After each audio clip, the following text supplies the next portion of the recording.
This past week has been something different for me as I've had the opportunity to go see quite a few shows on Broadway and really take in the differences of approaches in these productions that could also be helpful as a director to take note of. The one thing that really struck me in all of these is that, with the exception of Pirates, the Penzance musical, all used minimal set designs or minimal set changes with a minimal amount of props or set pieces than what I think of when you think of a traditional or even like a classic Broadway show like Fiddler on the Roof or um, even West Side Story, for example. Um, with that as well, you had shows like Dead Outlaw that used more of a very simplified set itself with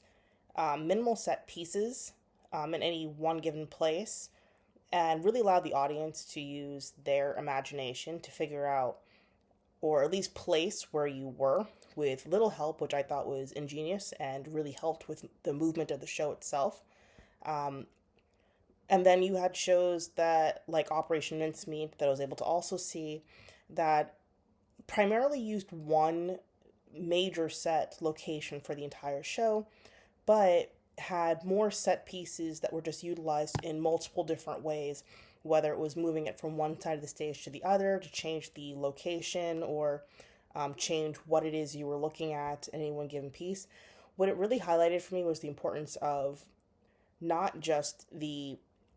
ways of which, as a director, you can really interpret a show, but the ways of which the use of lighting, sound, and the spectacle can also produce a really amazing experience for your audience. There has been times when the technical elements of shows have significantly impacted my experience as an audience member. For example, last year, I believe, I saw Paper Mill Playhouse's production of Hercules, and there were multiple, I would say, issues within the production aspect, with the production actually having to stop once or twice to fix the set itself as pieces got caught or just were not working correctly on the day of. Um, in some ways, I kind of felt it was a little underwhelming because uh, what it highlighted for me was that the ways that a technical aspect has to feel even throughout a show or can come up feeling lacking in some aspects, as there were some areas, especially in the beginning, that were so heightened that as you got to the end or into areas where I guess you expected it to surpass what you saw earlier, it just didn't quite hit that mark. In contrast, you have a show like Floyd Collins, which really used, I thought, really used the lighting well to convey when Floyd was crawling around in the cave and when he was trapped, without any real changes to the set, as you, as part of the audience, felt as though you were traveling underground in this closed, dark space as well. For me, this heightened my experience of the production because it made me feel as though I was part of the exploration and then also then part of the tragedy that would unfold. And this really shows just how you can really have a great production by even just use of your lighting design and how that technical aspect can massively enhance your production and impact your audience emotionally.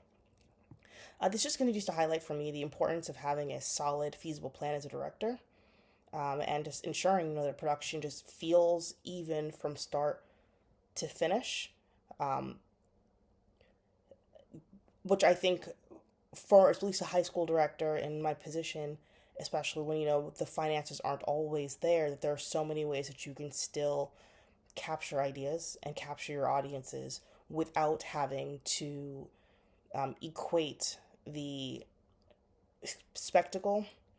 to your financial costs as well. Thank you.